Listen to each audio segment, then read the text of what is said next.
Welcome to TV 24 news. ముందుగా headlines చూద్దాం.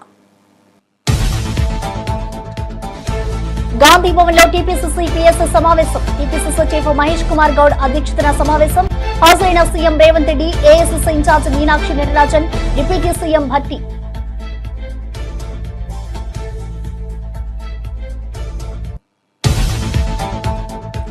AP cabinet సమావేశం ప్రారంభం. అనారోగ్యం కారణంగా సమావేశానికి ప్రారంభమైన కాసేపటికే వెళ్లిపోయిన డిప్యూటీ సీఎం పవన్ కళ్యాణ్. మొత్తం 31 అంశాలతో కేబినెట్ అజెండా. విశాఖలో కాంగ్నిజెంట్ ఏర్పాటుకు భూ కేటాయింపులు. మేడ్చల్ జిల్లా జీడిమిట్ల పోలీస్ స్టేషన్ పరిధిలో దారుణం. ప్రియుడితో కలిసి కన్న తల్లిని హతమార్చిన కూతురు. ప్రియుడు శివ, అతని తమ్ముడు యశ్వంత్ తో కలిసి హత్య చేసిన కూతురు. కేసు నమోదు చేసి దర్యాప్తు చేస్తున్న జీడిమిట్ల పోలీసులు.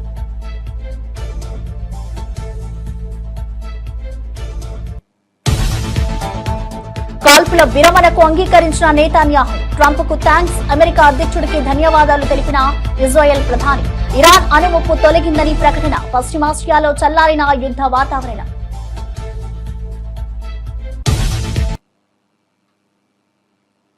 రైటిక హైదరాబాద్ గాంధీ భవన్ లో టీపీసీసీ పొలిటికల్ అఫైర్స్ కమిటీ సమావేశం నిర్వహించారు. టీపీసీసీ అధ్యక్షుడు మహేష్ కుమార్ గౌడ్ అధ్యక్షతన ఈ సమావేశం జరిగింది. ముఖ్యమంత్రి Revanth Reddy, AICC incharge Meenakshi Natarajan, deputy CM Bhatti Vikramarka, ఏఐసీసీ కార్యదర్శి విశ్వనాథన్, సిడబ్ల్యూసీ సభ్యులు దామోదర రాజనరసింహ, వంశీకృష్ణ, వి హనుమంతరావు తదితరులు సమావేశానికి హాజరయ్యారు. రాష్ట్రంలో తాజా రాజకీయ పరిణామాలు, బలబలాలను, పునర్వ్యవస్థీకరణ, ఎన్నికల వ్యూహాలపై చర్చ జరిగింది. అధికారంలో ఉన్న కాంగ్రెస్ పార్టీ ప్రజలకు ఇచ్చిన హామీలను అమలు చేయడంపై దృష్టి సారించాలని నేతలు భావించారు. రాష్ట్ర రాజకీయాల్లో పార్టీ ఆధిపత్యాన్ని మరింత బలోపేతం చేసేందుకు కార్యకర్తల భాగస్వామ్యంతో ప్రణాళికలు సిద్ధం చేయాలని నిర్ణయించారు. ఆంధ్రప్రదేశ్ సీఎం చంద్రబాబు నాయుడు అధ్యక్షతన వెలగపూడిలోని సచివాలయంలో కేబినెట్ సమావేశం నిర్వహించబడింది. ఈ సమావేశంలో రాష్ట్ర అభివృద్ధికి దోహదపడే పలు కీలక అంశాలపై సమగ్రంగా చర్చించారు. ప్రజలకు నిత్యావసర సౌకర్యాలు, విద్య, ఆరోగ్య రంగాల బలోపేతం, ఉపాధి అవకాశాల పెంపు తదితర అంశాలపై నిర్ణయాలు తీసుకున్నారు. ముఖ్యంగా పారిశ్రామిక పెట్టుబడులకు అనుకూల వాతావరణం కల్పించడం, శాశ్వత నీటి ప్రాజెక్టుల పురోగతిపై సమీక్ష చేపట్టారు. రైతులకు అవసరమైన వానాకాలం సాయాలపై చర్యలు తీసుకునేందుకు సమన్వయ కమిటీ ఏర్పాటు చేశారు. ప్రభుత్వ పాలన పారదర్శకంగా సాగేందుకు డిజిటల్ పరిపాలనకు మరింత ప్రాధాన్యత ఇవ్వాలని నిర్ణయించారు. రాష్ట్రానికి మేలు చేసే విధంగా నిర్ణయాలు తీసుకుంటూ ముందుకు సాగుతామని సీఎం స్పష్టం చేశారు. బీఆర్ఎస్ హయాంలో 11 సార్లు రైతు బంధు అందించామని, ఒక్కసారి కూడా హంగామా చేయలేదని మాజీ మంత్రి ఎమ్మెల్యే జగదీష్ రెడ్డి విమర్శించారు. ఇప్పుడైతే 4 విడతలు ఎగ్గొట్టి ఎన్నికల ముందు ఇచ్చిన రైతు బంధుపై సంబరాలు చేసుకుంటున్నారంటూ ఎద్దేవా చేశారు. వడ్ల కళ్ళాల్లో వడ్లు నానపోతున్నాయన్న కారణంతో మెడలు కట్టుకుని ఉత్సవాలు చేసుకోవడం దురదృష్టకరమన్నారు. నదుల నీళ్లు, ప్రాజెక్టులను వాడకుండా అప్పుల పాలు చేసి రైతులను కష్టాల్లో నెట్టారని ఆగ్రహం వ్యక్తం చేశారు. కేంద్ర ప్రధాని మోదీకి చంద్రబాబుతో అవసరం ఉంది కాబట్టి స్పందించడం లేదన్నారు.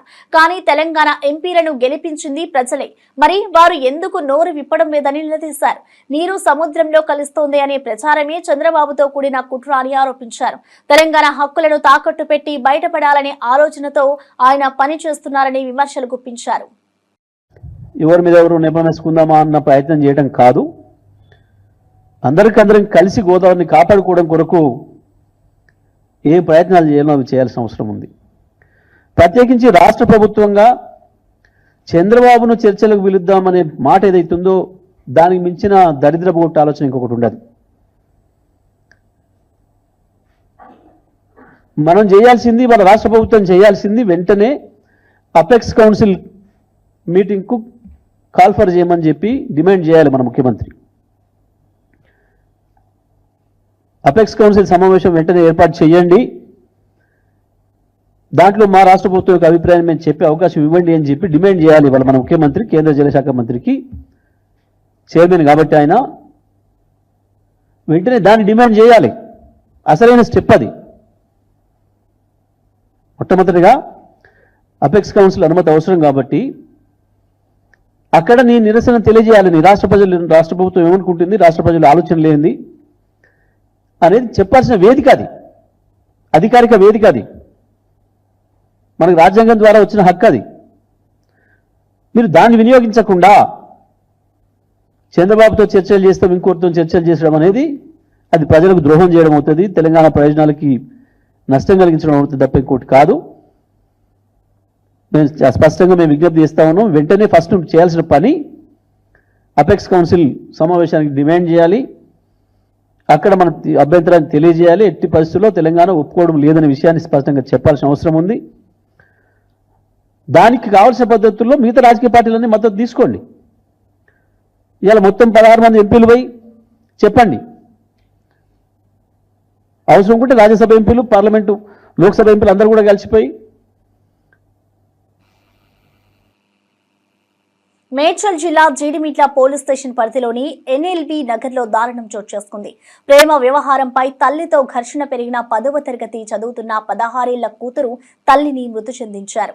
నిందితురాలు తన ప్రియుడు పగిళ్ల శివ, అతని తమ్ముడు పగిళ్ల యశ్వంత్తో కలిసి తల్లి అంజలి గొంతు పిసికి తలపై రాడ్డుతో దాడి చేసి హత్య చేశారు. ప్రేమలో అడ్డుపడుతున్న తల్లిపై తీవ్ర కోపంతో ఈ పాశవికానికి ఒడిగట్టినట్లు పోలీసులు తెలిపారు.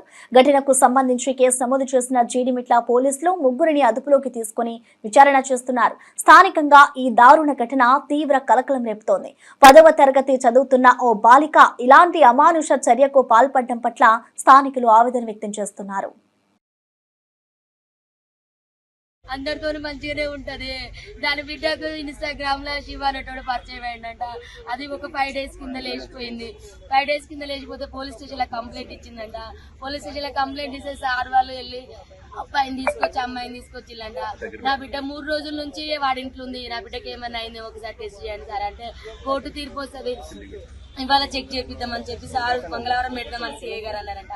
అక్కడ నుంచి దాన్ని ఇంటికి తీసుకొని వచ్చింది. మరి వాళ్ళని ఎట్లీడ్స్ పెట్టిలో నాకు తెలియదు సార్, వాళ్ళ లోపలనే ఉండే, వాడు ఎట్లా బయటకు వచ్చిందో తెలియదు.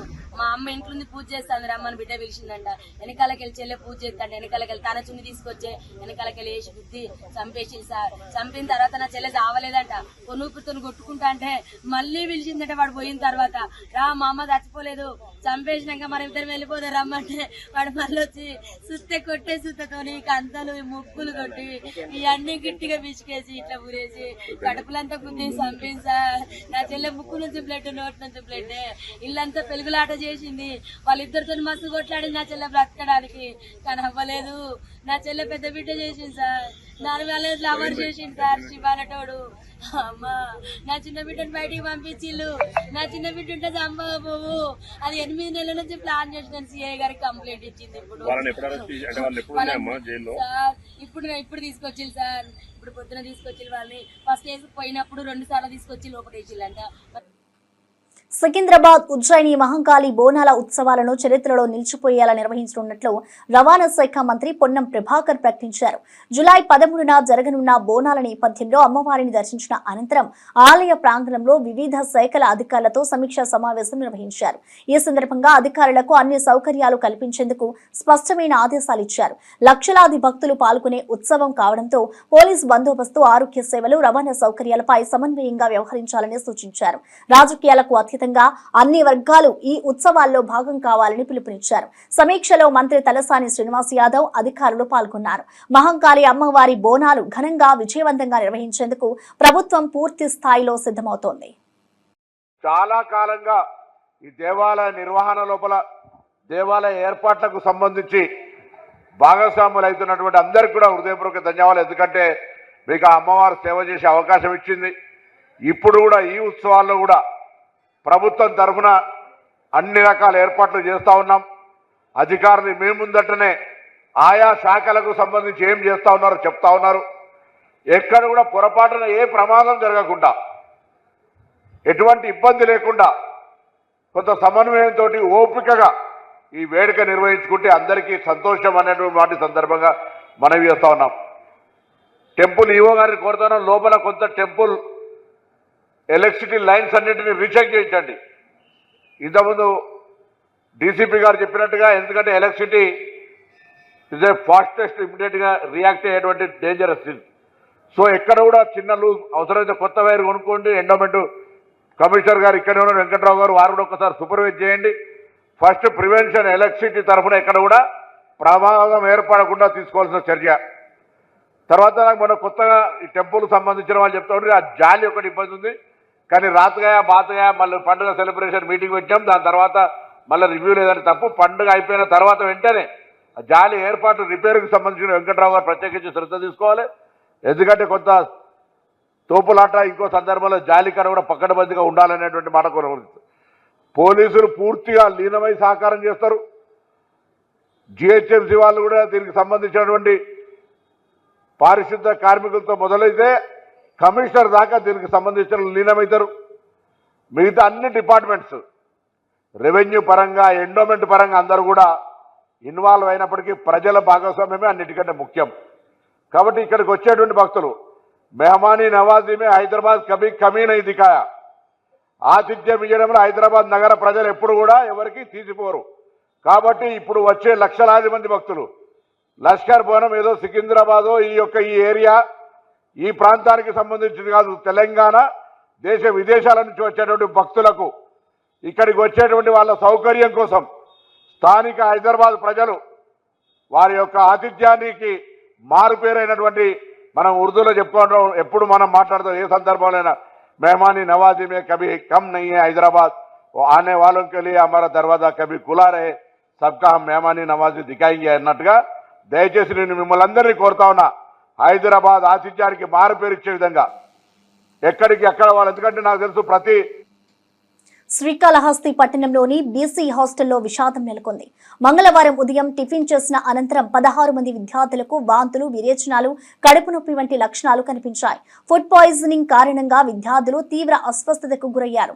వార్డెన్ ఇచ్చిన ప్రాథమిక చికిత్సతోనూ ఉపశమనము లేకపోవడంతో విద్యార్థులను తక్షణమే శ్రీకాళహస్తి ఏరియా హాస్పిటల్ కు తరలించారు. అక్కడి డాక్టర్లు తక్షణమే చికిత్స ప్రారంభించారు. బాధితుల్లో 4 విద్యార్థుల పరిస్థితి విషమంగా ఉన్నట్లు సమాచారం. ప్రస్తుతం ఆసుపత్రిలో విద్యార్థులకు వైద్య సేవలు అందిస్తున్నారు. ఈ ఘటనపై విద్యాశాఖ మరియు ఆరోగ్య శాఖ అధికారులు హాస్టల్ను సందర్శించి ఆహార నాణ్యతపై విచారణ ప్రారంభించారు. తల్లిదండ్రులు తీవ్ర ఆందోళనకు లోనయ్యారు.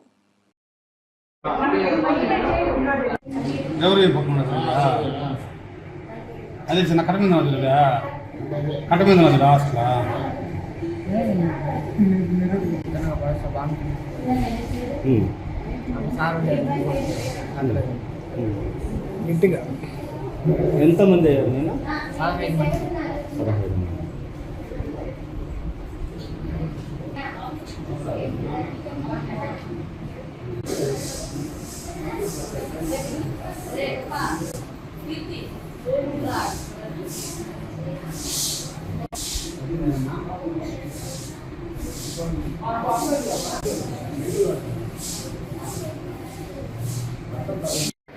సరే ఈరోజు ఉదయం 5:30కి నేను హాస్టల్ విధులకు హాజరు కావడం జరిగింది. ఈరోజు మెనూ ప్రకారంగా ఇడ్లీ పెట్టాలా, నేనే దగ్గరుండి ఇడ్లీ తయారు చేయించి వాళ్ళకి వడ్డించినాను. వడ్డిస్తో పాటు వాళ్ళ పిల్లకాయలతో కలిసి నేను కూడా టిఫిన్ చేయడం జరిగింది. 10 నిమిషాలు కూడా గడవలేదు. అప్పుడే మాకు కడుపు నొప్పి అని అంటే లేదు నైనా అంటే కూడా వాళ్ళు కావాలని చెప్పడంతో సైక్లోఫామ్ కూడా తీసుకొచ్చి అందరికి ఇచ్చినాను సార్. ఎందుకైనా మంచిదని వాళ్ళని ముందు జాగ్రత్తగా హాస్పిటల్లో అడ్మిట్ చేశాను. పిల్లకాయలందరూ బాగానే ఉంటారు సార్, ఏమి ఇబ్బంది ఏం లేదు. కాదు సార్ నేను దగ్గరుండి నేనే తయారు చేయించాను. నేను వచ్చి 25 డ్యూటీలో జాయిన్ అయినాను. ఈ రోజే పూర్తి స్థాయికి వచ్చినాను. నేను రేణుగుంట ఏర్పాటు తీసుకుంటా ఉన్నాను నిన్న మన అడ్మిషన్ వల్ల. ఈ రోజు ఇక్కడ పూర్తిగా పిల్లకాయలకు అన్నం దగ్గరుండి పెట్టించాలని మెనూ ప్రకారం పెట్టించి అక్కడే ఉన్నాను. కడుపు నొప్పి వచ్చిందానికి నేనేం చెప్పాను సార్, తయారు చేసి పెట్టాలి. అంతమందికి రావడం వద్దంటే 11 మంది తీసుకొచ్చేటప్పుడు కూడా బాగానే ఉంటారు. మళ్ళీ మీరెందుకు నిర్లక్ష్యం చేసినారు అని అంటారని ఎందుకైనా మంచిదని నేను పిలుచుకుని వచ్చిన. వెంటనే మా ఆఫీసర్కి ఇన్ఫార్మ్ చేసిన, ఆయన కూడా వచ్చేసినాడు. అందరం కలుసుకొని హాస్పిటల్.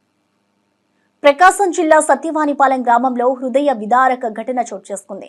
కొల్లి గీత అనే మహిళ భర్త పవన్ తరచూ మద్యం మత్తుతో తాను ఎవరిలోనైనా సంబంధం పెట్టుకుందని అనుమానంతో శారీరక వేధింపులకు పాల్పడుతున్నాడన్న కారణంతో తీవ్ర మనస్తాపానికి గురైంది. దీంతో సోమవారం రాత్రి తన 2 పిల్లలైన యోక్షిత, భవిష్య మణికంఠతో కలిసి బావిలో దూకింది. ఈ ఘటనలో కొడుకు భవిష్య మణికంఠ, తల్లి గీత మృతి చెందారు. అయితే కూతురు యోక్షిత శ్రీ బావిలోని మెట్టు పట్టుకొని ఉండడంతో స్థానికులు ఆమెను సకాలంలో రక్షించారు. గ్రామంలో విషాదం అలముకుంది. పోలీసులు ఘటనపై కేసు నమోదు చేసి దర్యాప్తు ప్రారంభించారు. భర్త పవన్ వేధింపులే కారణమని గీత బంధువులు ఆరోపిస్తున్నారు. మందు ప్రాబ్లం వల్ల జరిగింది. వాళ్ళకి ఇంకా ఫ్యామిలీ పరంగా అయితే ఏ ప్రాబ్లం లేదు. అసలు ఏం జరిగింది సార్? పిల్లలు పడ్డాయి. ఆ డబ్బులు ఆ పిల్లలకి ఏదో సహకారం చేద్దామని ఆయన దాచుకోండి. ఆ డబ్బులు ఏదో 2 రోజుల పాటు డిస్కషన్, ఇంకా అది జరిగింది కారణం. ఆ కారణం చేత రాత్రి మీద ఏదో చిన్న చిన్న డిస్కషన్ జరిగినాయి. డిస్కషన్ జరిగితే ఎందుకు ఎలా చూడతారు భద్రత ఎందుకంటే తీసుకెళ్లే పిల్లలు మొత్తం అందరికీ పక్కన నుయ్యి ఉంది, ఇంటి పక్కన పెద్ద నుయ్యి ఉంది, గ్రామస్తుల నుయ్య. ఆ నుయ్యిలో పడి లక్కీ అదృష్టం బాగుంటే పిల్ల దిగి పడిపోతే కూడా చిన్న మెట్టు ఉంటాయి కదా నుయ్యికి, ఆ మెట్టు పట్టుకుని ఎవరిపోయింది పిల్ల. వీళ్ళిద్దరు అడుగు వెళ్ళిపోయారు. 3 ఈ టైంలో జరిగిందండి.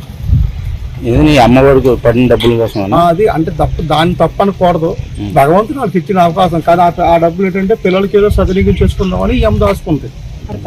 ఆడు తాగడానికి అవ్వలేదు, ఇది జరిగింది అంతే సార్. ఫ్యామిలీ పరంగా అయితే ఇంతవరకే బాగా హ్యాపీగా జరిగింది. ఈ మైండ్ జరిగిన మైండ్ అది సార్. పాప ఏచో మిట్టి మీద పడిపోయి అలాగా ఆ మిట్టి పట్టుకొని మిట్టి సహకారంతో పాప ఉన్నది. ఈ లోపు మాకు తిరిగిపోతానికి ఈ చుట్టుపక్కల అన్ని తిరగబోతానికి ఎక్కడ కనపడప్పుడు కూడా ఆ పాప పెద్ద నూటి కేకులు వేస్తుంటే అప్పుడు పక్కనే కాబట్టి పరిగెట్టి చూస్తే పాప ఉంది. పాపను తీయబోతానికి ఇంతలోకి తల్లి తెలిసిందండి. మాకు 3 ఈ టైంలో తెలిసింది. అజ్జాగన అది 2:30 అవ్వచ్చు, 3 అవ్వచ్చు అడవుల్లో. అప్పుడు ఆ తల్లిని మెల్లికి అందుకోగలిగాం. కానీ అదే డెడ్ బాడీని తీయగలం. బాబు ఇంకా మాకు ఆచూకు కనపడకపో కానీ వాటర్ ఫుల్గా ఉన్నందువల్ల మళ్ళీ బోరు సహకారంతో వాటర్ వేరే మిషన్ తెచ్చి దాంతో వాటర్ పైకి కనిపించి అప్పుడు చూస్తే బాబు కనపడదు. బాబుని తీసాం. ఈ లోప మేము ఇంప్రూవ్మెంట్ చేసాం. పోలీస్ డిపార్ట్మెంట్ వచ్చిన తర్వాత ఇక ఆ డెడ్ బాడీని అంబులెన్స్ ద్వారా సహకారంతో కేజీసీ తరలించారు. మీ పేరండి? నా పేరు ఏదో రాదండి. ఇరాన్తో అనుముప్పు తొలగిపోయిందని ఇజ్రాయెల్ ప్రధానమంత్రి బెంజమిన్ నేతాన్యాహు పేర్కొన్నారు. ఈ విషయంలో తమ దేశానికి సహకరించిన అమెరికా అధ్యక్షుడికి నేతాన్యాహు కృతజ్ఞతలు తెలిపారు. డొనాల్డ్ ట్రంప్ సూచనల మేరకు కాల్పుల విరమణకు అంగీకరిస్తున్నట్లు ప్రకటించారు. ఇరాన్తో ఈ మేరకు ఒప్పందం కుదుర్చుకుంటామని అన్నారు. కాల్పుల విరమణ ఒప్పందానికి ఇజ్రాయెల్, ఇరాన్ సూత్రప్రాయంగా అంగీకరించడంతో గత కొంతకాలంగా కొనసాగుతున్న ఘర్షణ వాతావరణానికి తెరపడే అవకాశం ఏర్పడింది. తొలుత ఇరాన్ కాల్పుల విరమణను ప్రారంభించినట్లు సమాచారం. దీనికి ప్రతిస్పందనగా తాము కూడా సీజ్ ఫైర్ కు కట్టుబడి ఉంటామని ఇజ్రాయెల్ తాజాగా ప్రకటించింది. ఈ మేరకు ఇజ్రాయెల్ ప్రధానమంత్రి బెంజమిన్ నేతాన్యాహు కార్యాలయం ఒక అధికారిక ప్రకటన విడుదల చేసింది. ఈ ప్రకటన ద్వారా కాల్పుల విరమణ ఒప్పందం వాస్తవమేనని ధృవీకరించినట్లయింది. ఆంధ్రప్రదేశ్లో అమలాపురం జిల్లాలో నిత్య పెళ్లి కూతురిగా మోసాలకు పాల్పడిన బేతివీర దుర్గా నీలిమ అనే యువతిపై కేసు వెలుగులోకి వచ్చింది. రామచంద్రాపురం గ్రామానికి చెందిన నీలిమ ఇప్పటి వరకు 12 మంది పురుషులతో వివాహాలు చేసుకుని వారిని మోసగించినట్లు బాధితులు జిల్లా ఎస్పీ కృష్ణారావుకు ఫిర్యాదు చేశారు. విడాకులు తీసుకుని డిప్రెషన్ లో ఉన్న ఆర్థిక స్థితి గల పురుషులను టార్గెట్ చేస్తూ మాయమాటలు చెప్పి పెళ్లి చేసుకుని వారి నుంచి డబ్బులు దోచేసేది. తిరుగుబాటు చేస్తే తప్పుడు కేసులు పెట్టి వేధించేది. ఈ మోసానికి నీలిమ తల్లి బేతి వీరలక్ష్మి, రామకృష్ణ, కళ్యాణ్ అనే వ్యక్తులు సహకరిస్తున్నట్లు బాధితులు ఆరోపిస్తున్నారు. నర్సాపురం, పాలకొల్లు, కొవ్వూరు ప్రాంతాలకు చెందిన 3 బాధితులు ఇప్పటికే ఎస్పీకి ఫిర్యాదు చేశారు. ఈ ఘటన జిల్లా వ్యాప్తంగా కలకలం రేపుతోంది. చేసుకుంటానని చెప్పి మా అబ్బాయిని ప్రేమలో దింపి డామినేట్ చేసి 15 లక్షలు తీసుకుందండి. మళ్ళీ ఇంకా డబ్బులు కావాలని మమ్మల్ని బెదిరిస్తుంది అత్మానను. ఈ అమ్మాయి దగ్గర కొంచెం పోలీస్ కేసు పెట్టి మా డబ్బులు మాకు ఇప్పించవలసిందిగా కోరుతున్నాం. నిత్య పెళ్లి కూతురు అని తెలిసిందండి ఈ అమ్మాయి. మేము ఎస్పీ గారికి కంప్లైంట్ ఇచ్చామండి. నిత్య పెళ్లి కూతురు అని తెలిసింది. మా అబ్బాయిని డామినేట్ చేస్తుంది. తీసుకున్న డబ్బులే కాకుండా ఇంకా కావాలని మాకు న్యాయం చేస్తారని మేము కంప్లైంట్ చేయడానికి వచ్చామండి. కొంచెం మాకు న్యాయం చేయండి. కూతురు బిడ్డ నిత్య పెళ్లి కూతురు 12 పెళ్లిళ్ళు చేసుకుంటే వీళ్ళ టార్గెట్ అంతా కూడా 2 పెళ్లి అయిన వాళ్ళదే. అరెస్ట్ చేయమని మేము కోరుతున్నామండి. చాలా మానసికంగా ఏర్పిస్తున్నారు. రైతు భరోసా నిధులు మింగేసిన కాంగ్రెస్ సంబరాలు ఎందుకని మాజీ మంత్రి సింగిరెడ్డి నిరంజన్ రెడ్డి తీవ్ర విమర్శలు చేశారు. కేసీఆర్ ప్రభుత్వం ఇచ్చిన రైతు బీమా, ఖరీఫ్ బోనస్, వానాకాలం ధరలు అన్నిటినీ తుంగలో తొక్కిన కాంగ్రెస్ ప్రభుత్వం ఇప్పుడు రైతు పండగ అంటూ తప్పుడు చిత్రణకు దిగుతుందన్నారు. 4 విడతల రైతు భరోసా ఇవ్వకుండా రైతులను మోసం చేశారని, చివరకు స్థానిక ఎన్నికల భయంతో ఇప్పుడు ఇవ్వడం హాస్యాస్పదమని మండిపడ్డారు. వానాకాలం పంటలకు బోనస్ ఇవ్వలేదని, కాలువల ధాన్యాన్ని కొనకుండా రైతులను కన్నీటి పాలు చేస్తారని ఆరోపించారు. లగచర్ల, పెదధన్వాడాల రైతులకు బేడీలు వేయడాన్ని తిప్పి చెప్పారు. కాంగ్రెస్ 10 ఏళ్ల పాలనలో ఒక్క పథకమైనా రైతుల కోసం ఉందా అని ప్రశ్నించారు. రైతుల జీవితాలతో ఆడుకుంటున్న కాంగ్రెస్ కు సమాధానం ఖచ్చితంగా ప్రజలే చెబుతారన్నారు. ప్రధాని మోడీపై ఏఐసీసీ అధ్యక్షుడు మల్లికార్జున్ ఖర్గే తీవ్ర స్థాయిలో ధ్వజమెత్తారు. సామాన్యుల జీవనాన్ని పట్టించుకోకుండా నిత్యావసర ధరల పెరుగుదలపై మౌనంగా ఉంటే ఎలా విశ్వగురు అవుతారని ప్రశ్నించారు. ప్రతిపక్షాలపై పదే విమర్శలు చేయడమే ప్రధాని పని అయిందన్నారు. పహల్గాం ఉగ్రదాడి తర్వాత జరిగిన 2 అఖిలపక్ష సమావేశాలకు హాజరు కాకుండా మోడీ అవమానించారని ఆరోపించారు. దేశ భద్రతపై ఏమీ చేయకపోయినా ఇప్పుడు ఆపరేషన్ సింధూర్ విజయంపై క్రెడిట్ తీసుకోవడం అబాసుపాలమన్నారు. ప్రధాని బాధ్యతగా వ్యవహరించాలని, రాజకీయ లబ్ధికి ముందుకు పోకుండా చర్యలు తీసుకోవాలని ఖర్గే సూచించారు. దేశం మొత్తం భద్రతా అంశాలపై ఆందోళన చెందుతుంటే మోడీ మౌనం దేనికని నిలదీశారు. ನೀನು ಊರು ತುಂಬಾ ಮೆರಿ, ದೇಶ ತುಂಬಾ ಮೆರಿ ಅಂತ ನಾವು ಹೇಳಲಿಲ್ಲ. ಇಲ್ಲಿ ನಿಮ್ಮ ಮನೆ ಮೊದಲು ಸುಧಾರಣೆ ಮಾಡಿ, ಇಲ್ಲಿನ ಜನರಿಗೆ ಸುಧಾರಣೆ ಮಾಡಿ. ಇವತ್ತೇನಾಗಿದೆ, ನಮ್ಮ ಮಕ್ಕಳಿಗೆ ವಿದ್ಯಾಭ್ಯಾಸ ಕಲಿಸುವಾಗ ನಮ್ಮ ಸಿಲೆಬಸ್ ಬೇರೆ. ಇವತ್ತು RSS ಸಿಲೆಬಸ್ ಇವತ್ತು ವಿಶ್ವವಿದ್ಯಾಲಯದಲ್ಲಿ ಬರ್ತಾ ಇವೆ. RSS ಸಿಲೆಬಸ್ ಇವತ್ತು ಯೂನಿವರ್ಸಿಟಿಗಳಲ್ಲಿ ಬರ್ತಾ ಇವೆ. RSS ಸಿಲೆಬಸ್ ಈ ನಮ್ಮ ಮೊರಾರ್ಜಿ ದೇಸಾಯಿ ಸ್ಕೂಲ್, ಇಂಥ ದೊಡ್ಡ ಸ್ಕೂಲ್ಗಳೇನಿವೆ ಅಥವಾ ಕೇಂದ್ರೀಯ ವಿದ್ಯಾಲಯಗಳೇನಿವೆ ಅಲ್ಲಿ ತಮ್ಮ ಜನರಿಗೆ ಅಪಾಯಿಂಟ್ ಮಾಡ್ತಾ ಇದ್ದಾರೆ. ಎಲ್ಲ ಕಡೆ RSS ಜನರಿಗೆ ಅಪಾಯಿಂಟ್ಮೆಂಟ್ ಕೊಡಿಸಿ ನಮ್ಮ ಮಕ್ಕಳಿಗೆ ಬೀದಿ ಪಾಲ ಮಾಡ್ತಾ ಇದ್ದಾರೆ. ನೀವು ಹೇಳಿ, ಯಾವ ಬಡ ಮಕ್ಕಳು ಮೋದಿ ಸಾಹೇಬರ ಕಾಲದಲ್ಲಿ ಲಕ್ಷಾಂತರ ನಮ್ಮ ನೌಕರಿಗಳ ಖಾಲಿ ಇದ್ರೂ ಕೂಡ, ಸುಮಾರು 30 ಲಕ್ಷದ ಮೇಲೆ ನೌಕರಿಗಳ ಖಾಲಿ ಇದ್ರೂ ಕೂಡ ಅವರು ಎಂದೂ ಕೂಡ ತೆಗೆದುಕೊಳ್ತಾ ಇಲ್ಲ. ಏನೋ ಕರ್ನಾಟಕದಲ್ಲಿ ಮಾತ್ರ ಸಿದ್ದರಾಮಯ್ಯನವರು ಮುಖ್ಯಮಂತ್ರಿಯಾಗಿ ಅನೇಕ ನಮ್ಮ ಮಂತ್ರಿಮಂಡಲದಲ್ಲಿ ಸದಸ್ಯರು ಒಮ್ಮತದಿಂದ ಕೆಲಸ ಮಾಡಿದಕ್ಕಾಗಿ ಕೆಲವು ನೌಕರಿಗಳು ಇಲ್ಲಿ ಸಿಗ್ತಾ ಇವೆ. ಅದರಲ್ಲಿ ಆರ್ಟಿಕಲ್ 371(j) ಇದು ಬಂದ ಮೇಲೆ ನಿಮ್ಮೆಲ್ಲರಿಗೆ ಒಂದು ನೌಕರಿಗಳಾಗ್ಲಿ, ಇಂಜಿನಿಯರಿಂಗ್ ಸೀಟ್ ಆಗಲಿ, ಮೆಡಿಕಲ್ ಸೀಟ್ ಆಗಲಿ, ಕೃಷಿ ಸೀಟ್ ಆಗಲಿ, ಇವು ಸಿಗ್ತಾ ಇವೆ ಇಲ್ಲ, ಇದನ್ನು ನೀವು ಹೇಳಕ್ಕಾಗಲ್ಲ. ಅರೆ నిత్య పెళ్లి కూతురు అంటూ వస్తున్న ఆరోపణలపై బేతి వీర దుర్గా నీలిమ మీడియా ముందుకు వచ్చి స్పందించారు. తనపై చేస్తున్న ఆరోపణలు పూర్తిగా అవాస్తవమని, అసత్య ప్రచారాలతో తల్లడిల్లుతున్నారని ఆవేదన వ్యక్తం చేశారు. నేను మోసం చేశానంటున్న 12 మంది పురుషులను మీడియా ముందు తీసుకురండి, నిజమేంటో తేల్చుకుందామని నీలిమ సవాల్ విసిరారు. తాను ఎవరిని మోసం చేయలేదని స్పష్టంగా చెప్పారు.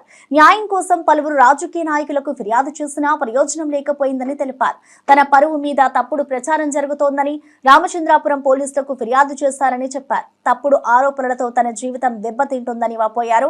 ఇటు న్యాయం జరిగే వరకు పోరాటం కొనసాగిస్తారని నీలిమ స్పష్టం చేస్తున్నారు. ఇంకా అమ్మ లేదు కదండి, అమ్మ వచ్చే వరకు వెయిట్ చేయండి అంటే ఎవరు వెయిట్ చేయలేదు. పెళ్లి ముహూర్తం అయిపోతుందమ్మా, అమ్మకి అంతా నచ్చింది, అమ్మకి మేము ఆల్రెడీ మాట్లాడేసామంటే ఇంక సరే అమ్మకి ఇష్టం కదని చెప్పి నేను యాక్సెప్ట్ చేసేసాను. అయితే వాళ్ళ సైడ్ నుంచి వచ్చిన పంతులు గారు ఏమన్నారంటే, ఎంగేజ్మెంట్ అయిపోయిన తర్వాత రేపే పెళ్లి పెట్టేసుకోండి, అబ్బాయిలకు బాగా నచ్చిందంట అని చెప్పి అన్నారు. కానీ అమ్మాయిలు ఒక అమ్మాయి అండి, అలా ఎలా పెడతాము, అందరినీ పిలుచుకోవాలి కదని చెప్తేని మా సైడ్ పంతులు గారి నుంచి సెప్టెంబర్ 6న మ్యాచ్ అయితే ఫిక్స్ చేశారు. సెప్టెంబర్ 2 ఏంటంటే బోనం వేసుకుని పెళ్లి కూతురు చేయడం అవన్నీ అనుకున్నాము. వీళ్ళు ఏంటంటే నా బర్త్డే రోజున ఆగస్ట్ 26 వచ్చారు. వచ్చి మీ అమ్మాయి బాగా నచ్చిందండి అది ఇది అని మాట్లాడిసిన తర్వాత రూమ్లోకి వచ్చేసి మాకు మీరు సెప్టెంబర్ 6th పెళ్లి అన్నవరంలోనే చేసుకోండి, కానీ మాకు ఏంటంటే ఆచారం ఉంది, మేము బంధు ముందే చేసుకుంటాం, ప్రధానం బంధు అని చెప్పి మా అమ్మాయిని చేసుకుంటామండి అని అన్నారు. అమ్మాయిని చేసుకుంటామంటేనే ఇంకేమైందంటే ఆగస్ట్ 26th బంధు అని చెప్పేసి బంధు వేసినట్టునే తాళి కూడా కట్టడం జరిగింది. రూమ్లో అదేంటంటే వాళ్ళు ఎలా కట్టేస్తారని మా అమ్మ అడిగితే మీ సంప్రదాయం ప్రకారంగా మీరు చేసుకోండి, మా సంప్రదాయం ప్రకారంగా మేము చేసుకుంటామని చెప్తే ఇంక సర్లే అలాగని వచ్చింది కదా అని చెప్పి అమ్మ కూడా యాక్సెప్ట్ చేసింది.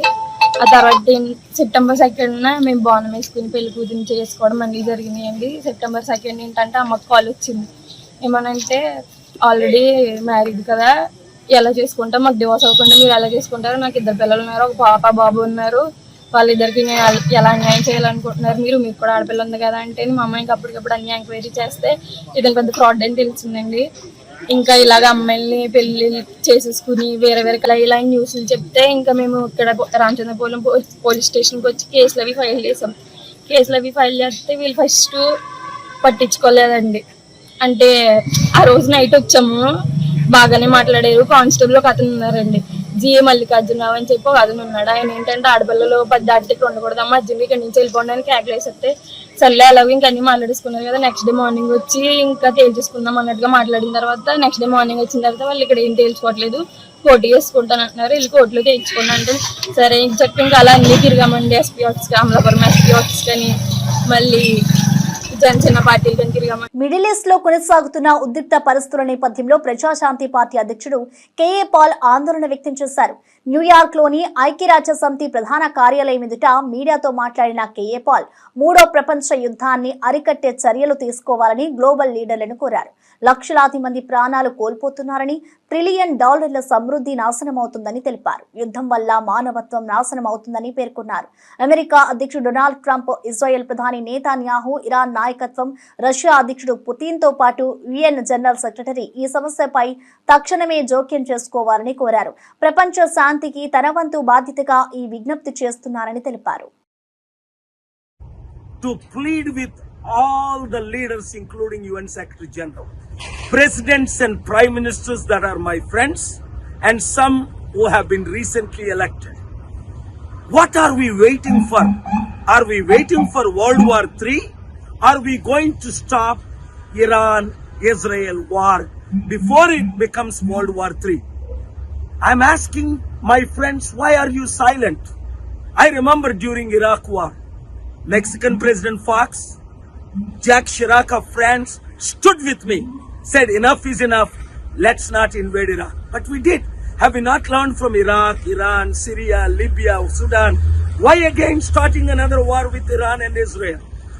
Millions of Muslims dying, Christians dying, Jews dying, all people of all faiths are dying.